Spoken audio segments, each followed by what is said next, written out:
everybody. I am Lauren Rosen, and this is Kelley Frankie here with me, and we're here to talk about some existential OCD today on the Purely OCD podcast. How's it going? It's going. Is it Here we going? It's going well. Good, excellent. I'll Yeah. take it. Yeah. Yeah. So we're going to talk about obsessions today, and we've been doing these 3-part series on the different OCD subtypes, and here we are with existential. Do you want to start us off by maybe talking a little bit about what existential OCD is and what kind of obsessions we see in? Yes. So Beautiful. existential is broad, Mm. and we can see it manifest in many ways. And it could be based on is any of this even real? What is it? What if it's not? What if this is really a simulation? What Mm. if I'm even I would say not enjoying this exact moment because I'm existentially concerned about my impending death or living my best Mm. life. Yeah. I don't Yeah. know. It's just No, for sure. So that's a branch off of it. well, yeah, but to your point, there are so many different branch offs of this Mhm. particular subtype. I'm trying to think. So, yeah, what you're saying of maybe I'm not enjoying this particular moment enough. And it's almost like a double hitter, that last one you said, right? It was, yeah. Yeah, because you're like, oh, what if I'm not enjoying this moment enough because I've already Because been triggered and I'm already having these obsessions about yeah, death, which would also sort of fall into the existentially themed category. right. Even the religious obsessions too can they start to branch off naturally, right? Is what's the purpose and meaning? So is God real? That's scrupulosity, religious OCD, but it can definitely start to build from here on the Yes. existential. If any, what's the point of life? Is any of this real? Um, yeah, Yeah, and to your point, like that we see a fair amount of crossover in those definitely. two subtypes. Hmm. It's not a far reach. And I've actually I recently on the OCD stories was talking about my own lived experience with existential OCD, and even in my own story, you can kind of see that because it was like, well, what if I don't go to heaven? And then what if I don't like heaven? Right? Like there was a lot of it was certainly related to religion. And there were in moments fears that like I'm not doing life correctly. Yeah, And I need to observe whatever particular way my 7-year-old self was like, help, I need to make sure I go to heaven. But then what if I don't like heaven? So, it it can hit in so many ways. But I think that's true. you're right. It's like it's the nature of reality, the nature of life and death, right? It's sort of, I mean, I don't know that we have like a dictionary definition on existential, but Mm-mm. that's all of those questions of like what is real, what's not real, what is the meaning of life? It's a broad category. It is. It could be, if somebody even feels like the subtle amount of dissociation, they might go, oh, what if this isn't really real? Am I really me? Yes. Am I in a coma somewhere? Or is this the Truman Show? It's Yeah. it can get real weird in there quick, Yeah. Am I guys. alive? That's a really good one too. Oh, yes. Yeah. Yeah. I like the what if I'm in a coma? But you bring up a really good point. I mean, I Where don't else like it. would you ever hear someone say, "Ooh, I really like that one," other than an OCD therapist who has OCD? No one, I don't No think. one. No. No one. That's a Cheers, really good friend. point. Cheers. Cheers. I think you also bring up a really good point, though, which is that dissociation can be a huge trigger for people with this particular subtype. So you have this feeling, and I'd love to sort of chew on this with you as well. Like we talk about quote feeling unreal, but Mm. that's always struck me as being it's being a comparison, right? It's as though there's a feeling real, Do you know what I mean? And I kind of conceptualize it as I don't I don't like this particular iteration of what I feel, right? It's more like a judgment than it is really. Right. Do you know what I mean? Like For of sure. feeling a sense of distance or yeah, like there's a delay in your experience of the present moment is kind of what's happening. And the only reason I say that is sometimes you end up re-triggering yourself with the language that you use, right? You're like, oh well, it's I feel unreal. It's like, well, wait a second. Like, what does unreal feel like? And what like, given that I don't Yeah. know that. Does that make sense? Yeah, it definitely makes sense. It's interesting, like, as a child, I remember I had a lot of, like, this dissociation ability that I thought was a superpower because I could just, like, put myself into a dissociative state, which Yeah. is it's a really cool thing to be able to do. I mean, it's not ideal, you don't want people to be able to do that, that's like a trauma response. Yeah, that is legit. So yeah. Oftentimes a trauma response. Yes. Yeah, yeah, and I didn't figure out until literally, I think, the end of grad school that not everybody had that ability to do that, Mm, but, that said, dissociation as a trigger is a big deal, and I think it goes back to the feeling like, to say what you're saying about the feeling real. You can feel when you're highly dissociated, like you're out of your body, and it's really uncomfortable, but the problem is the more we obsess about it, like, we're just compulsing, really, like mentally compulsing over it, then the likelihood of your dissociative feelings are going to go up because you're more anxious and you're hyper focused on the feelings and sensations. totally. And you're less engaged in the present moment, right? Like it's so every time you hyper focus to your point, you're getting further and further away from actual reality, right? You're like living Right. in your brain. So it makes sense Totally. that it doesn't really help. Um, Yeah. No, and certainly I know with derealization, well, depersonalization in particular, that sense of sort of floating outside of yourself um, comes up for sure. Yeah. And, Yeah. there's varying degrees. Everybody dissociates on a certain level all day throughout the day. Hmm. Driving, showering, all different places are common for dissociative experiences. But somebody with anxiety might hyper focus on that and then go, well, how do I know that that's really my hand making that decision Hmm. to turn my signal on? Right. I've done that. I'm not gonna Yes. lie. Yeah. I've been like, is that really me making that decision?" Ooh, and you know where this gets really fun, actually? So I I don't know know why I exactly never. where you're going with this. Yeah, I know you do too. Um, so it's funny because and Kelly knows all of this, but for anyone listening, my husband is really interested in philosophical questions. Of course he is, which Yes. philosophical questions are just the opening to a lot of existential anxiety, as it Yeah, turns thank you. out. I also really like existential questions, and to Me be too. honest, and we are both in this realm where we don't neither Kelly nor I really avoid that Mm-mm. nowadays, right?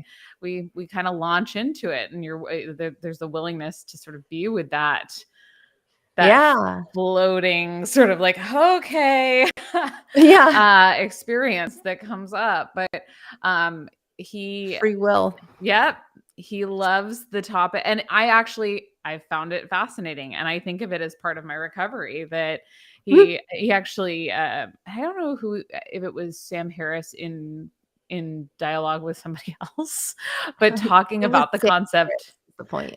Yeah, yeah, it's true. And yeah, and then Annika Harris, his wife, like actually wrote a Oh, book on perception, right? oh, So Jesus. Help. um yeah, so they're a triggering couple.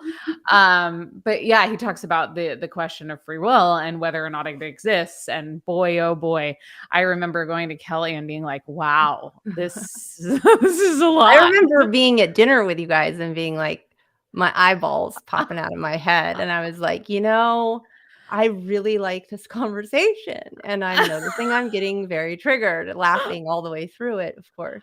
Totally. But that sense of, I especially experience this with existential anxiety personally, Mm. of the bottom falling out.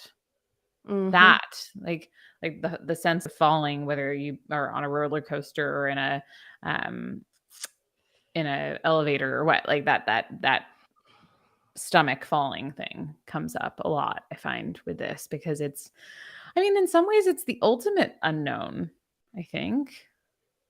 Yeah, And maybe an unknown that everyone to some greater or lesser extent has to contend with. they sure do, Whereas because death is inevitable. it's coming for you. It's coming for me. It's coming for all of us. So yeah, that's an I guess I've never really considered that or thought about that. It obviously not to the same degree as with OCD, and certainly some of these topics that are a little bit more nuanced, like what if I'm living in a simulation? Not everyone's going to have that thought. Mm-mm. Or And what if how do I'm I living know in a this is coma? real?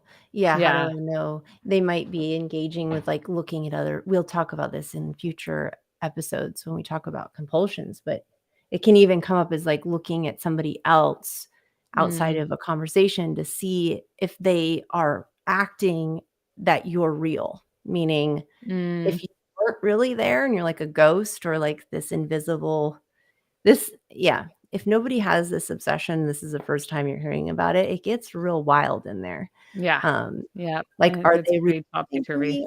Yeah, are they responding? Are they looking to see if I'm really here? Yeah. It can get it can Yeah. spin out into a The lot sixth of the sixth sense really did a lot. oh my got god. got in there like, oh shoot. What if I'm, yeah, spoiler alert, I guess, but what if I'm Bruce Wow. Willis, right?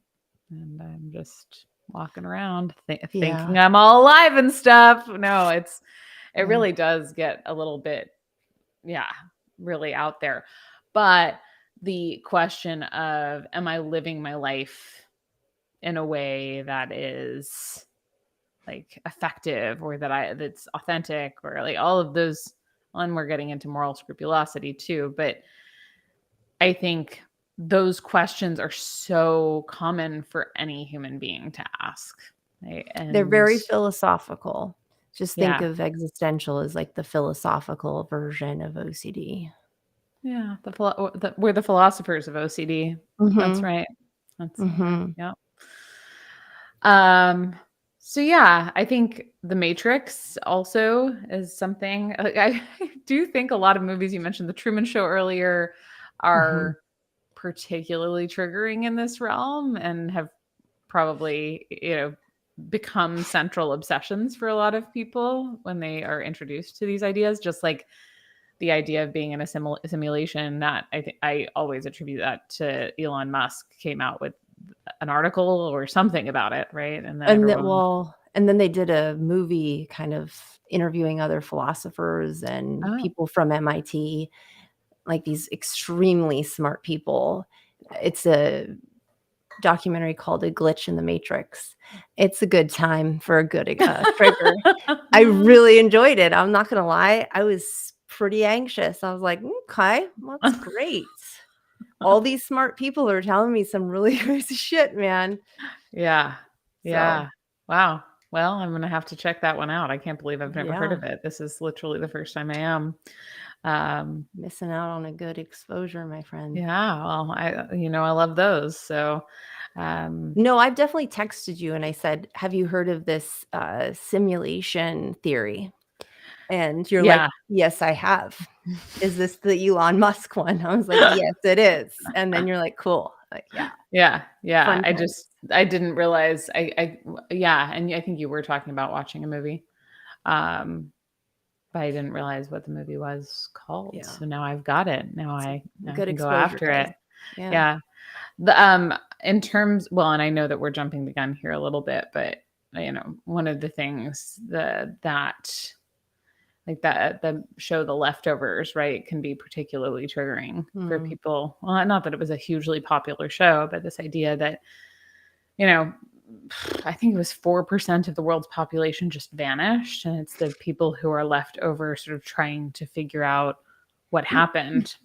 It's like Lost.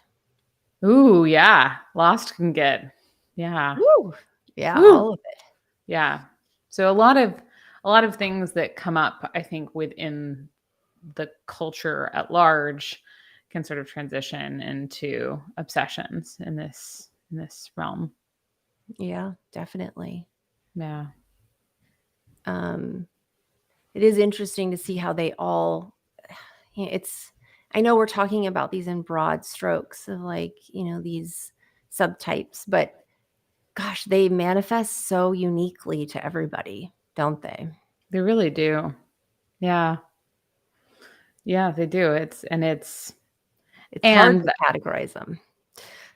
well, and as we've talked about historically, and we were talking about recently at the International OCD Foundation conference, like it's not it's not clean cut. And Mm-mm.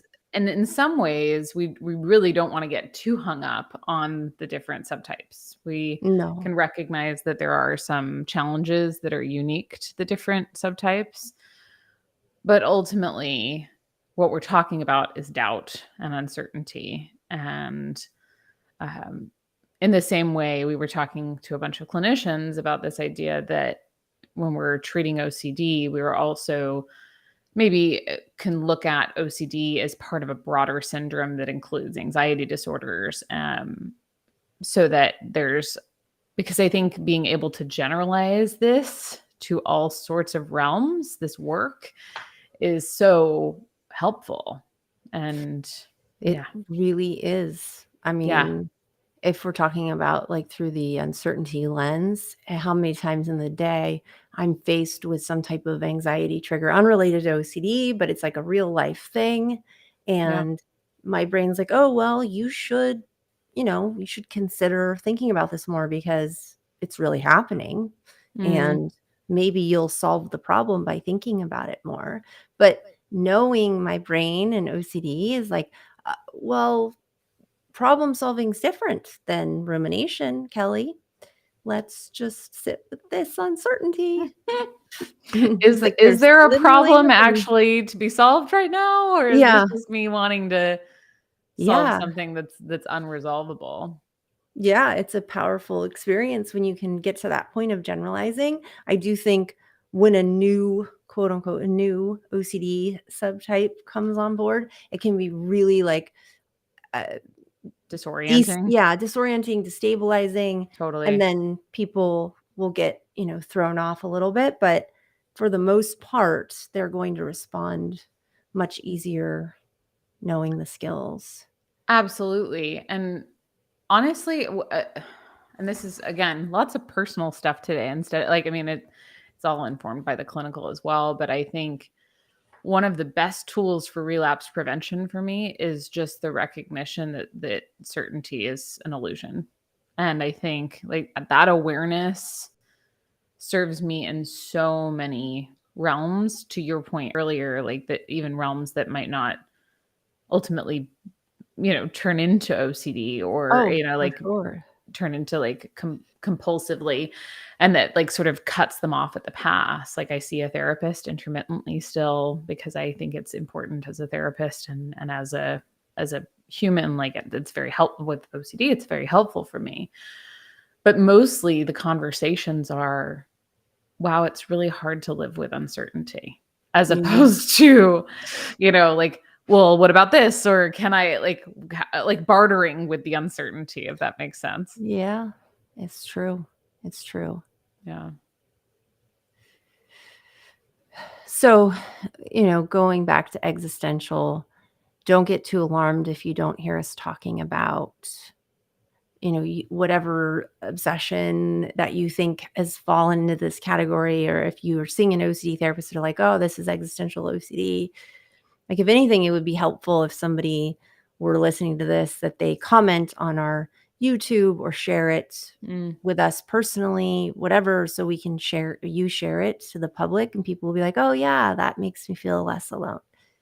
that's And, such a good point. that's Yeah. really the 50% of the reason we do this. The other percent being that we want to educate people, but Yeah. Yeah, it's super helpful. it is super helpful. And to your point earlier, it's like this can manifest in so many different ways. So, Mhm. um, yeah, that is tough, right? When becomes triggering that, oh, well, they didn't talk about my subtype or my exact iteration, you know? Um, in fact, it's really funny. Didn't, I don't think I'd ever heard of somebody with the exact, um, like the fears about like being afraid of eternity, really, um, Mm. until many, many years after I had those concerns. So, Yeah. I yeah. mean, to be honest, it wasn't until I started sharing my story in a public setting, like here Mm, or on the OCD stories or in other interviews, that a few people have emailed me or messaged me and been like, "Oh, my obsession was like that as well." And I'm like, "Wow, I wish I knew this person existed, 8 yeah, years ago because I was really stuck in that." Like I really didn't know that. And it's not like I needed reassurance, I just needed someone to be like, "Oh, yeah, that's a variety of harm." I just wasn't as, I guess, confident in it, in that you read everybody else's main obsessions and you're like, "Oh, yeah, that can," but I'm thinking, "Oh, well, this is just real and I should just keep right. perseverating over it." Right. I'm going to miss out on something that I should genuinely be concerned about, Yeah. because not everyone's talking about it. That actually happened with my fears about relapsing on a piece of tiramisu as well. I was like, Did it? yeah, oh yeah, well, because, and I think people talk about it a lot more now. Like They do. since I've been sort of talking to more people about it, like you said as well, Mhm. that's shifted somewhat. However, it's pretty niche, and people don't necessarily, it's you have to be a sober person, and also in the realm of an abstinence oriented recovery plan, and also have OCD, and then get tripped up on contamination. So it's like, Yeah, all the cards have to be right yeah, to get to do a good layup for that obsession. yeah. Although I've But treated something similar a few times. for sure, and that's the thing. In the years past, it's clear that I'm not the only one who's had this. But I think and not that it stood in the way of my recovery ultimately, because I was like, okay, Mhm. I'm gonna accept that I might have relapsed, and I'm just gonna go with it and see what happens. Well, you Um, had an OCD therapist too, I sure right? did. I Yeah, sure did. So that was very, very, very yeah. helpful. They were like, "No, this is OCD." Yeah, yeah. Well, Yeah. and one of the things that they explained to me was that it wasn't the fear itself that was OCD. It was the back and forth and back and forth and back and forth Well, and yes. trying to figure it out that was OCD. Yeah. But um but yeah, no, but just hearing that other people have been through that now, especially because that one really doesn't bother me. Um it's still nice to have that sense of, oh, there are other people who understand that particular experience and know what that's like. Yeah, Not that I wish that for anyone else, but, right. No. you know. And part of it might be that just that lack of education, that people aren't aware that that's OCD. Right, right. So, That's so true. yeah. Well, any Okay. other last thoughts on the obsessions that come up in the context of existential OCD?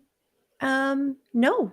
I think we covered it, like what's the purpose and meaning of life? What happens after death? Is any of this real? Mm. And yeah. And if anyone has any more they'd like us to add, we can definitely add it to the next part in this series. Yep. Absolutely. So, yeah, reach out to It's us just and let us such a know. huge I'm offering because it's such a huge spectrum of Totally. iterations, like you said. Absolutely. It's probably worth letting our listeners know too, because I have not yet, that there's going to be a break coming up, a Oh, yes. substantial break, because I will be on leave. Well, you can't really tell from my current positioning. I am quite pregnant and expecting to be giving birth at the end of August ish. So, we are kind of winding things up. In fact, this may be the last subtype that we end up getting to cover before the long pause. But worry not, like it or not, we'll be back. This is true. Anyway, so that's Yeah. that. All right. Well, Okay. thank you, friend, as Thank always, you. and thanks all for joining. Thank you all for joining.